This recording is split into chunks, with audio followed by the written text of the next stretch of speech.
नमस्कार दोस्तों, मैं हूं आर्यन शर्मा।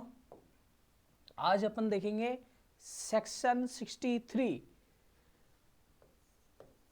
ये है सेक्शन 63।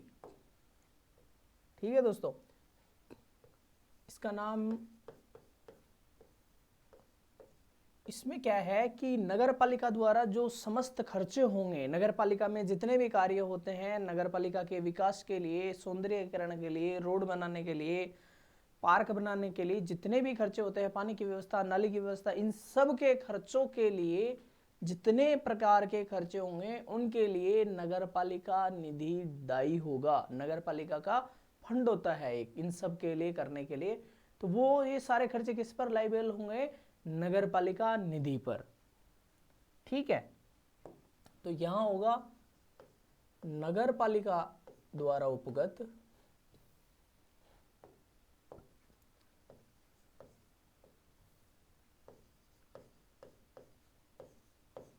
नगर पालिका द्वारा उपगत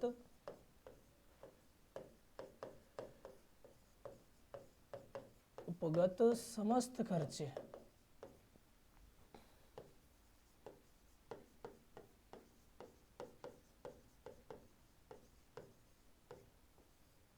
खर्चे और व्यय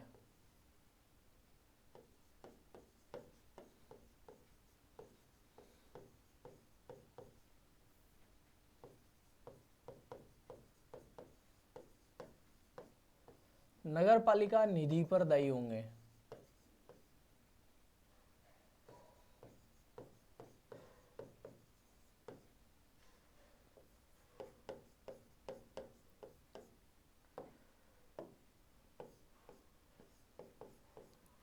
All expenses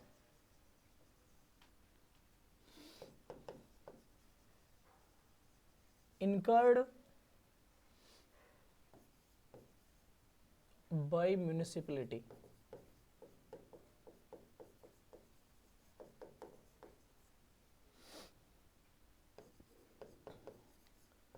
will be liable मतलब दायी होंगे ऑन म्यूनिसिपल फंड्स।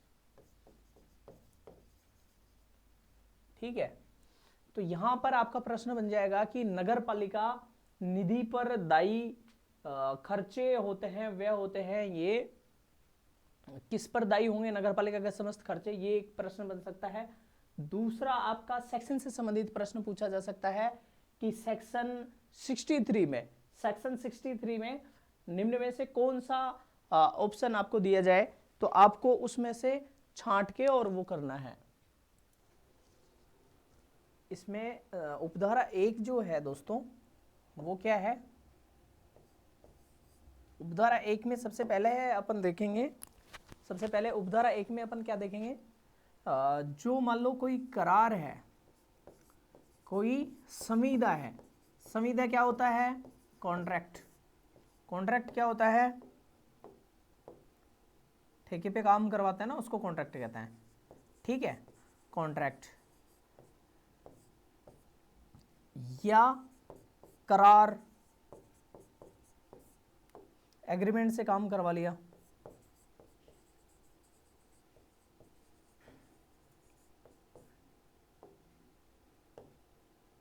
एग्रीमेंट से काम करवा लिया, तो ये दोनों करने के बाद में इनका जो व्यय है,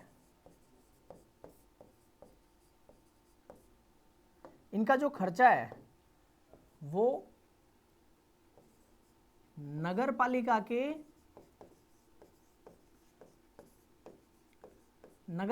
के सदस्य, उपाध्यक्ष या अध्यक्ष, सदस्य, उपाध्यक्ष या अध्यक्ष द्वारा नहीं दिया जाएगा। ये किसके द्वारा भारित होगा? ये किसके द्वारा भारित होगा दोस्तों? ये भारित होगा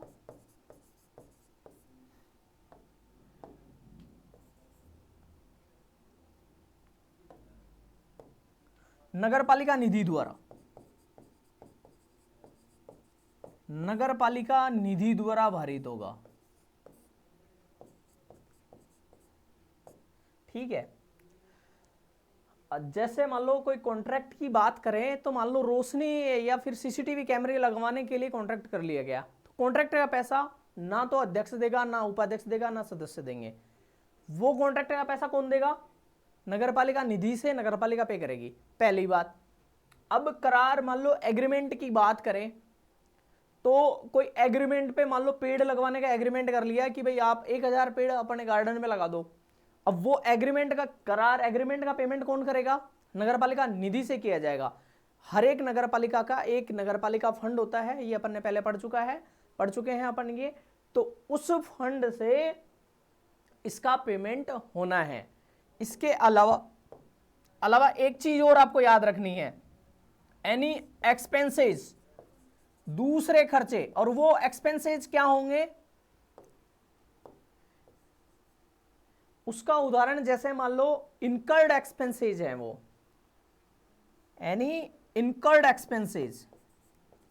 इनकर्ड एक्सपेंसेस क्या होते हैं? उपगत खर्चे। इनकर्ड का हिंदी ऐसा ही है और वो एग्जाम में भी आपको ऐसा ही देखने को मिलेगा। इजी लैंग्वेज में मैं आपको समझा दूंगा, लेकिन ये इनकर्ड एक्सपेंसेस का मतलब उपगत खर्चे है। क्या है? उपगत खर्चे। अब इसका एक एग्जाम्पल मैं आपको देता हूं। उपगत खर्चे के लिए कोई नगरपालिका है और उसने क्या किया, अपने पुरानी जो कचरा ले जाने वाली गाड़ियां थी उनको रिप्लेस करके नई गाड़ियां ले ली। अब वो कोई कॉन्ट्रैक्ट भी नहीं हो सकता क्योंकि गाड़ियां तो कंपनी से डायरेक्ट मंगवाई हैं, 3 गाड़ियां मंगवा ली। अब वो खर्चा किया गया है तो वो इनकर्ड एक्सपेंसेस है। जैसे मान लो अपन घर पे कुछ रेगुलर खर्चा करते रहते हैं, रिपीटेटिव सामान राशन का मंगवाते हैं, कभी दूध मंगवाते हैं, तो ये सब क्या होता है? इनकर्ड एक्सपेंसेस है, जिसको अपन किसी टेंडर से नहीं लेते हैं, कोई एस्टिमेट नहीं होता उसका, पहले से बजट में नहीं लेते, इस तरह से होता है, तो उसको उपगत खर्चा बोलते हैं। तो ये 3 तरह की चीजें हैं। पहला आपका कोई कॉन्ट्रैक्ट हो जाए, दूसरा आपका एग्रीमेंट हो जाए, तीसरा आपका इनकर्ड एक्सपेंसेस हो जाए। तो इनका भार किस पर नहीं होगा? नगरपालिका अध्यक्ष, सदस्य और उपाध्यक्ष पर नहीं होगा, इनका भार होगा नगरपालिका निधि पर। ठीक है दोस्तों, तो यहां प्रश्न आपसे पूछा जाएगा ऑप्शन देके, ये भी 3 ऑप्शन दिए जा सकते हैं। क्वेश्चन बन सकता है कि नगरपालिका में 3 ये खर्चे दे दें और फिर इसके अलावा एक सदस्य का खुद पर्सनल खर्चा दे दें, कि जैसे मान लो उसका दे दिया है कि उसके घर का एक्सपेंसेस या फिर उसके कहीं ट्रैवल करने का एक्सपेंसेस, तो वो सब देकर तीनों ये दे दें और इनमें से कौन सा सदस्य खुद भारित करेगा। तो आपको ये 3 छोड़कर वो चौथा करना है। इस तरह से एक प्रश्न यहां बन गया। दूसरा प्रश्न होगा कि इस तरह के सारे खर्चे, ये तीनों का नाम दे दें कि ये तीनों खर्चे संविदा करार और एक्सपेंसेस का सारे खर्चे निम्न में से कौन सी निधि पर भारित होंगे। तो उसमें दे दे कि नगरपालिका निधि पर भारित होंगे, या फिर जिला न्यायाधीश पर भारित होंगे, या फिर जिला कलेक्टर पे भारित होंगे, या फिर राज्य सरकार उसका पेमेंट करेगी। इस तरह से आपको ऑप्शन दिया जा सकता है। अध्यक्ष, उपाध्यक्ष, इसका भी आपको प्रश्न बन सकता है कि नगरपालिका के सदस्य, अध्यक्ष या उपाध्यक्ष, तीनों में से कौन उसको बियर करेगा। तो आपको इनमें से कोई नहीं भी दे दे तो आपको इनमें से कोई नहीं करना पड़ेगा। इसकी उपधारा 2 में दोस्तों 2 चीजें हैं। पहली तो आपकी है नगरपालिका और नगरपालिका की क्या संपत्ति, स्वामित्वाधीन संपत्ति या धन। ठीक है, और ये धन कैसा होगा?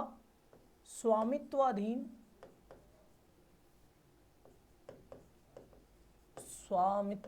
मान लो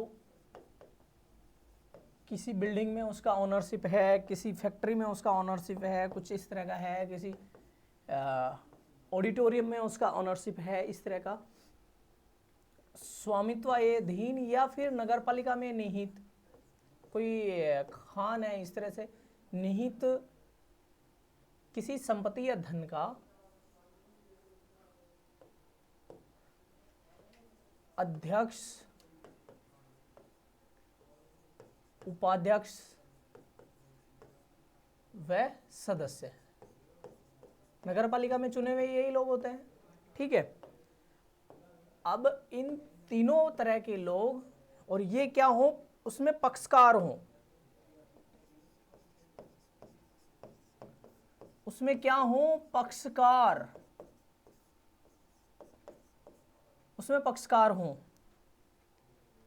उसमें क्या हो, पक्षकार।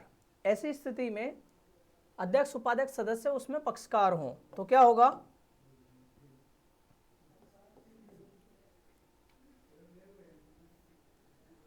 और इस संपत्ति का क्या हो जाए, इस संपत्ति का दुर्विनियोग,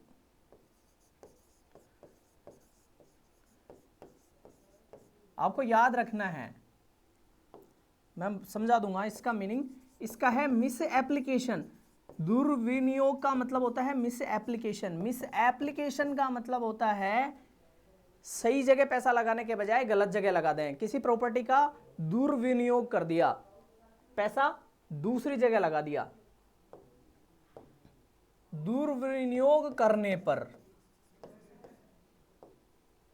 इससे क्या होगा, धन की, संपत्ति की हानि होगी। क्या होगी, हानि होने पर,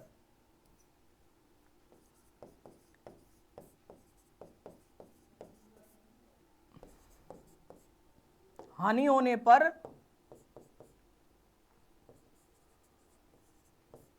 खुद दायी होगा।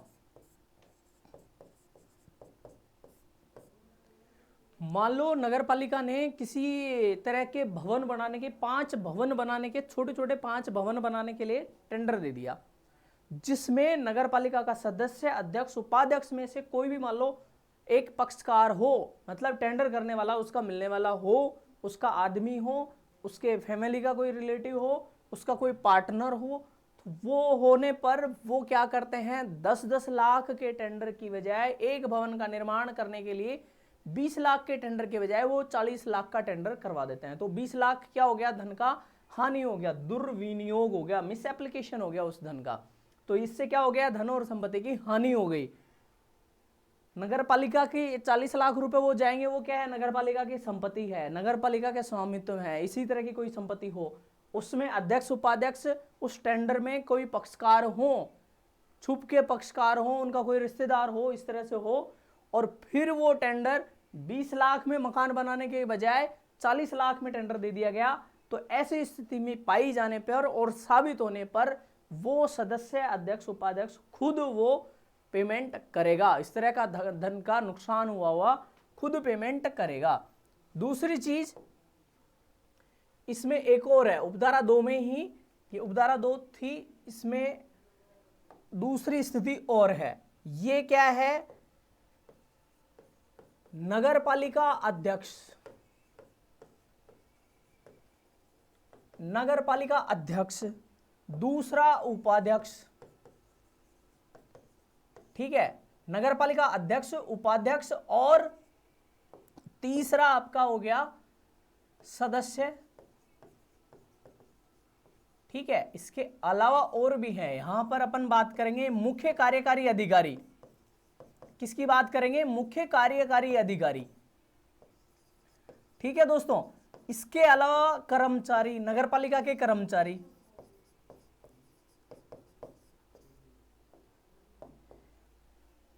इन सब की उपेक्षा के कारण, उपेक्षा के कारण, अब उपेक्षा से क्या हुआ है, धन का दुरुपयोग हुआ है, धन की हानि, दुरुपयोग,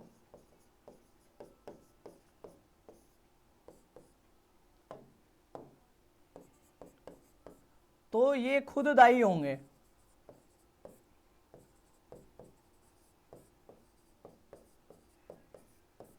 आपको पता हो कि मैंने मुख्य कार्यकारी अधिकारी के कार्य और उनका दायित्वों के बारे में मैंने समझाया था।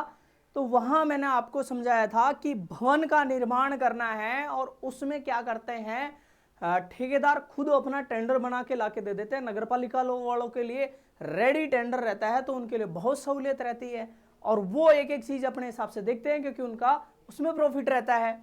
अब भवन निर्माण का 20-20 लाख का टेंडर हो गया, उसमें 25 पेज गए, पूरे टेंडर में सारी टर्म्स एंड कंडीशन सब कुछ अच्छे से लिखे होंगे, और एक जगह छोटी जगह लिख दी, उस भवन के समस्त खिड़की, गेट और बाकी इत्यादि सारी चीजें नगर पालिका खुद अपने खर्चे पे लगवाएगा।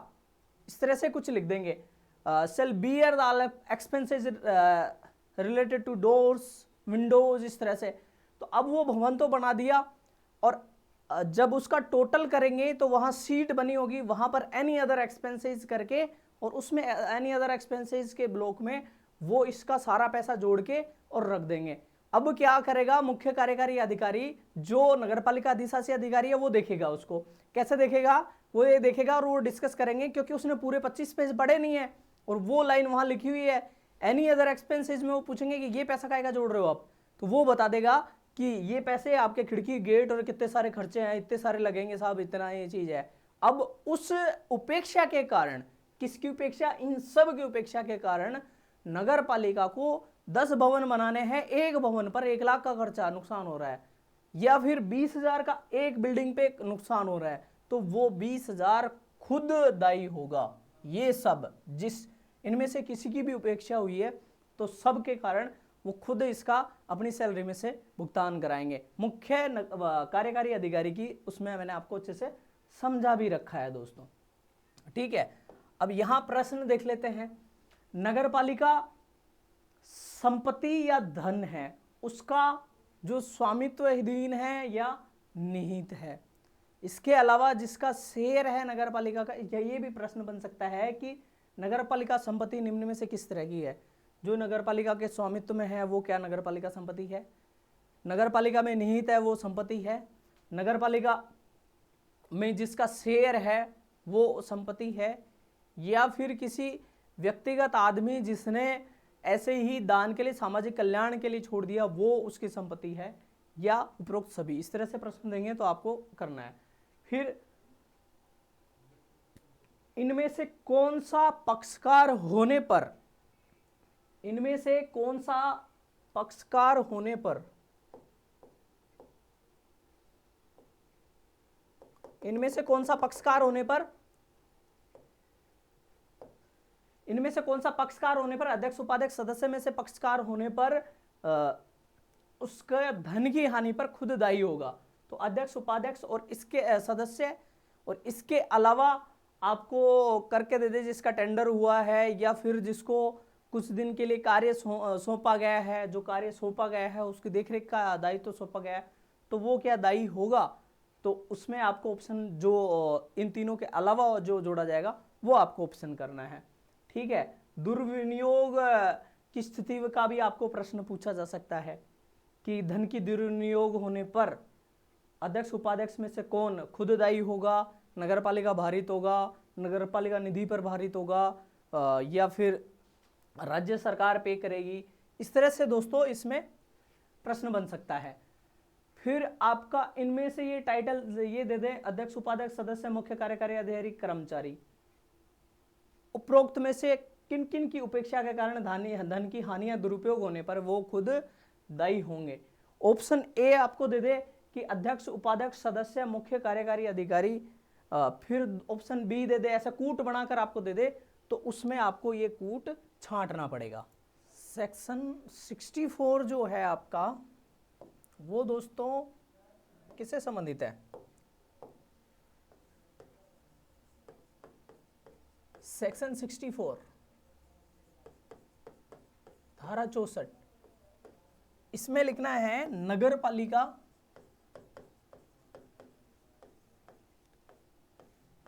के पदधारियों में कौन कौन शामिल होगा? नगर पालिका में किसी तरह का पद धारण करता है। नगर पालिका में बहुत सारे कार्यों के लिए कुछ कुछ व्यक्ति नियुक्त किए जाते हैं, कोई कमेटी के लिए नियुक्त किया जाता है, कोई विशेषज्ञ नियुक्त किया जाता है, कहीं पर सलाह के लिए कंसल्टेंट लगाया जाता है, वो नगरपालिका नियुक्त करती है। तो वो ऐसे पदधारियों, नगरपालिका के पदधारियों का किसी संविदा में, नगरपालिका की संविदा में, किसी संविदा में हित नहीं रखना, ठीक है। अब इसमें क्या क्या आएगा मैं आपको बताता हूं, इसका इंग्लिश भी लिख लो। any official of municipality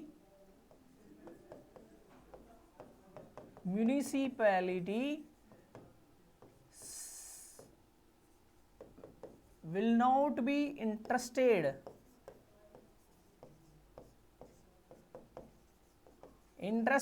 in any contract।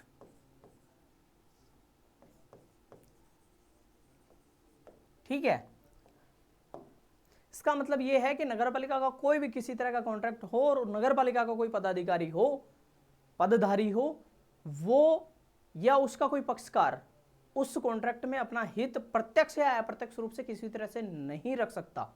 समझ रहे हैं? इसको अपन नोट करते हैं। मतलब नगरपालिका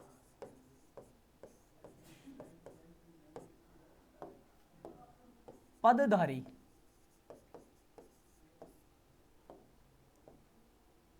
ठीक है, नगरपालिका से नियुक्त कोई व्यक्ति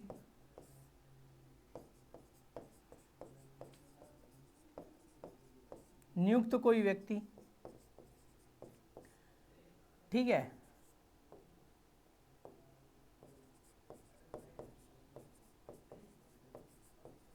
नगरपालिका निधि से वेतन पाने वाला,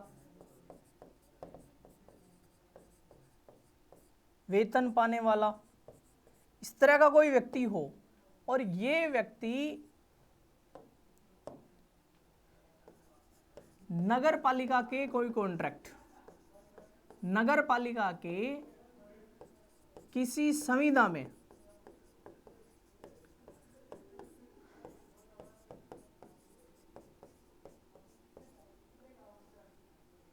भागीदारी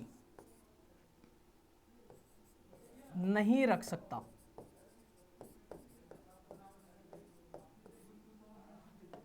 अब इनका कोई पक्षकार भी हो, कोई पार्टनर भी हो ना, तो भी ये उस संविदा में भागीदारी नहीं कर सकते किसी तरह की प्रत्यक्ष या अप्रत्यक्ष, प्रत्यक्ष या अप्रत्यक्ष। प्रत्यक्ष भागीदारी का मतलब खुद ही कॉन्ट्रैक्ट ले रहे हैं या फिर इस तरह का कॉन्ट्रैक्ट ले रहे हैं जिसकी सप्लाई, मटेरियल की सप्लाई नगरपालिका को इनका पक्षकार, इनका पार्टनर या खुद कर रहे हो। ऐसी स्थिति में ये क्या नहीं कर सकते, अपना हित नहीं रख सकते उस कॉन्ट्रैक्ट में। तो यहां पहला प्रश्न आपसे बन सकता है कि सेक्शन 64 निम्न में से कौन सा है, तो आपको इन चार ऑप्शन में से एक करना है। दूसरा आपका प्रश्न पूछा जा सकता है कि नगरपालिका का पदधारी, अब उस पदधारी में आपको ऑप्शन दे सकता है कि नगरपालिका से नियुक्त किया गया कोई व्यक्ति हो, नगरपालिका की किसी कमेटी द्वारा नियुक्त कोई व्यक्ति हो, नगरपालिका का किसी विशेष योग्यता वाले व्यक्ति को कोई विशेष कार्य दिया गया हो, जिसका वेतन नगरपालिका निधि से किया जा रहा हो। तो इस तरह का अगर कोई व्यक्ति है या फिर जिसका वेतन राज्य सरकार की निधि से किया जा रहा हो, तो इस तरह का कोई व्यक्ति है तो क्या वो संविदा में अपना हित रख सकता है या नहीं रख सकता। फिर आपको प्रत्यक्ष और अप्रत्यक्ष वाला भी कथन और कारण आपको बनाकर दे सकते हैं। सेक्शन 64 हो गया आपका। इसके बाद सेक्शन 65 में पेनल्टी के प्रोविजंस हैं। सेक्शन 65 में पेनल्टी के प्रोविजंस हैं दोस्तों, ठीक है। और सेक्शन 65 धारा 65 की अगर बात करें, ये है सेक्शन 65, ठीक है। इसमें क्या है, पेनल्टी का प्रोविजंस है। अगर वो सदस्य, अधिकारी, कर्मचारी जानबूझकर क्या कर ले, उसमें पेनल्टी हिस्सा रखें,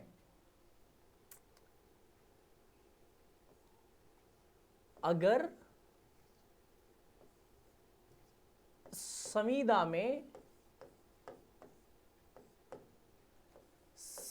में हित धारक होने पर सदस्य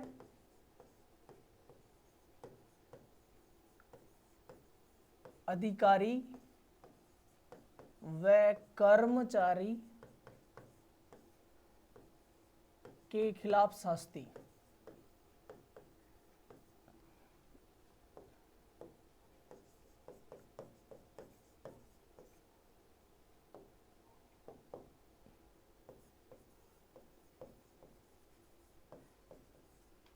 पेनल्टी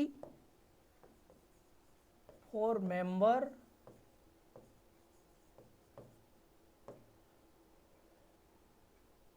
और ऑफिशियल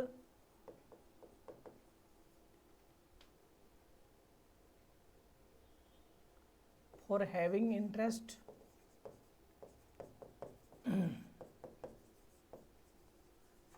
इंटरेस्ट इन कॉन्ट्रैक्ट। ठीक है, अब इसमें दो प्रोविजंस होंगे, दो तरह के लोग होंगे, उसके हिसाब से अपन करेंगे। पहला तो होगा सदस्य, नगर पालिका का सदस्य अगर है तो उसके खिलाफ कैसे, किस प्रोविजंस के तहत शास्ति लगाई जाएगी। ठीक है, पेनल्टी का क्या प्रोविजंस है। अगर जानबूझकर ये सदस्य क्या करे,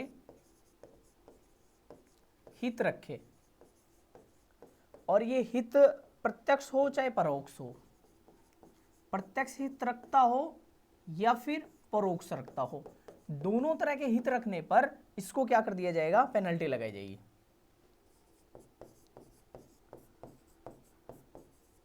होने पर, ठीक है, और ये न्यायालय द्वारा साबित हो गया हो। ठीक है,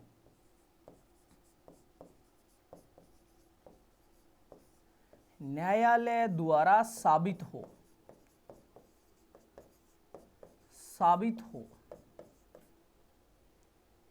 जानबूझकर हित हो, प्रत्यक्ष या परोक्ष होने पर न्यायालय द्वारा साबित हो।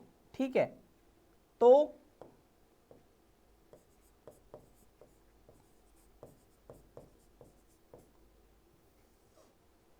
ठीक है, और दूसरी चीज ये है कि धारा 24 के अधीन,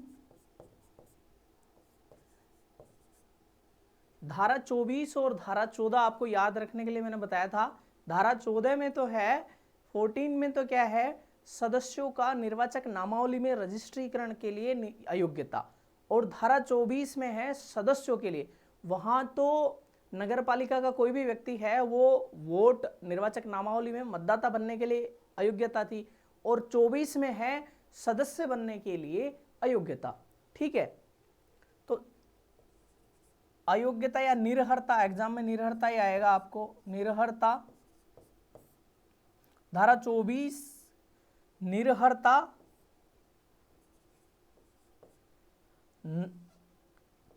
धारा 24 के अधीन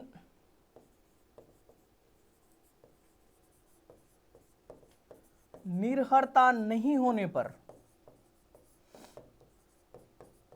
ठीक है, वो निरर्हर नहीं हो, धारा 24 के अधीन निरर्हर नहीं है, पहली बात। ठीक है, और वो न्यायालय द्वारा साबित हो जाता है तो उसको क्या करना पड़ेगा, 5,000 रुपए का जुर्माना देना पड़ेगा।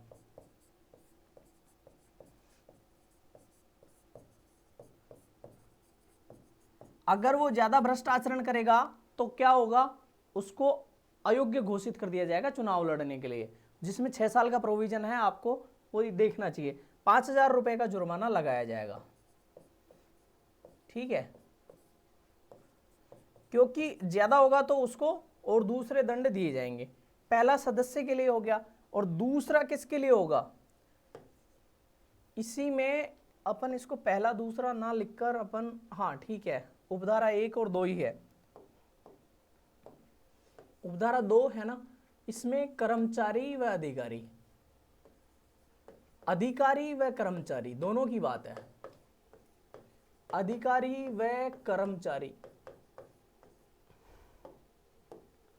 अधिकारी व कर्मचारी दोनों के लिए होगा, तो इसमें क्या होगा,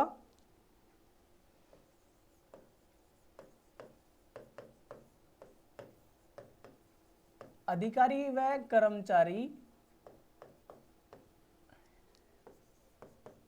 किसी संविदा में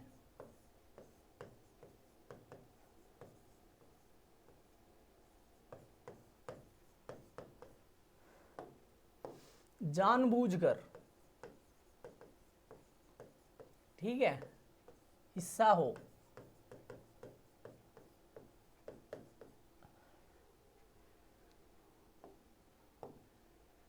तो ऐसी स्थिति में क्या होगा, जानबूझकर हिस्सा है और वो न्यायालय द्वारा दोष साबित हो जाता है।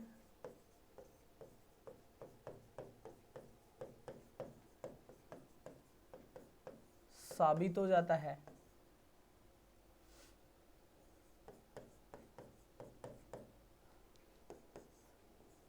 ₹5,000 का जुर्माना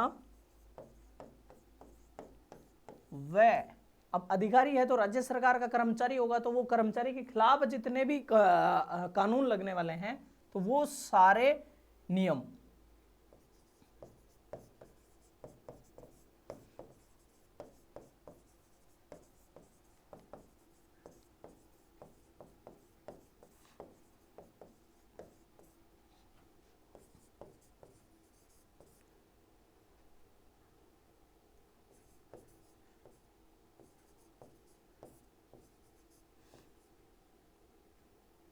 या उपबंध या फिर दंड, सभी दंड, ठीक है। तो यहां पर दोनों में आपके प्रश्न 65 में, एक तो पहला प्रश्न बन जाएगा कि धारा 65 किससे संबंधित है। आपको याद रखना है कि 65 पेनल्टी से संबंधित है, ठीक है। ऑप्शन आपको दिया जा सकता है। पहला, सदस्य है और अगर वो धारा 24 के अधीन निरर्ह नहीं है, मतलब इस तरह का दंड नहीं है कि वो धारा 24 के अधीन अयोग्य घोषित हो जाए, तो उसको निम्न में से कौन सा जुर्माना लगाया जा सकता है। 5,000 रुपए, 2,000 रुपए, 3,000 रुपए, इस तरह का हो सकता है। दूसरा, तो अगर कोई अधिकारी कर्मचारी संविदा में जानबूझकर हिस्सा रखता है और दोष साबित हो जाता है, तो इसमें पूछा जा सकता है कि कर्मचारी के खिलाफ लगने वाले सभी दंडों के अलावा उसको कितने रुपये तक का जुर्माना भुगतना होगा। तो इसमें आपको ऑप्शन दिए जा सकते हैं 2,000, 4,000, 5,000 जो भी है, और आपको ये करना पड़ेगा। 5,000 रुपये इसका आंसर करना पड़ेगा। अब दोस्तों, आपका जो ये अध्याय 3 चल रहा है, इसका आखिरी धारा है और उस धारा का नाम है धारा 66। आपको मैंने बताया था कि सेक्शन 51 से लेकर 66 तक कौन सी धारा आएगी दोस्तों, तो आपको उसमें करना था, आपको उसमें क्या करना था, 51 से 66 तक, है ना, ये भी करना था। तो ये क्या होगा, सदस्य आदि लोक सेवक समझे जाएंगे।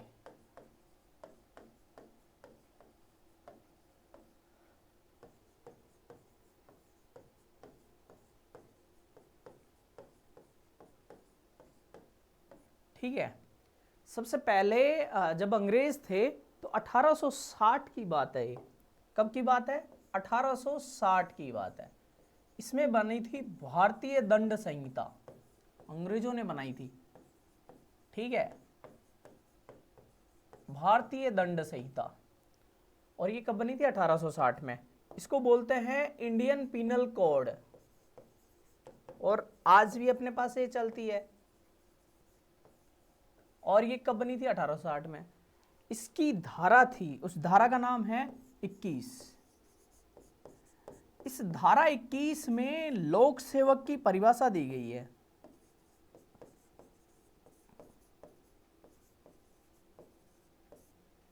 ठीक है। तो नगरपालिका के संदर्भ में वो परिभाषा क्या होगी कि नगरपालिका का सदस्य, पहली बात, अधिकारी, दूसरी बात कर्मचारी, तीसरी बात, और जो प्रश्न आपसे बनेगा वो भी मैं बताता हूं, ये है पट्टेदार। और इस इससे संबंधित आपसे प्रश्न पूछा जा सकता है। इसको बोलते हैं लेसी। जब कोई कॉन्ट्रैक्ट पे कोई भवन दे दिया, मान लो किसी को कोई बिल्डिंग दे दी, अब वो जो बिल्डिंग किराए पर लेने वाला है ना, वो क्या कहलाएगा? लेसी।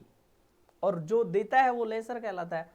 तो पट्टेदार है ना, ये मान लो नगर पालिका का कोई भवन किराए पर लेता है, उसका पट्टा रखता है कि वो क्या करेगा, इतने दिनों के लिए नगर पालिका के सभी महिलाओं के लिए अध्यापन का कार्य करवाएगा या बुजुर्गों के लिए कुछ कल्याणकारी कार्य करेगा। अब वो भवन को यूज कर रहा है, उसके पास पट्टा है उस भवन को यूज करने के लिए, वो अपने कुछ कर्मचारी भी रखेगा। ठीक है, तो पट्टेदार प्लस इसके कर्मचारी, इसके कर्मचारी,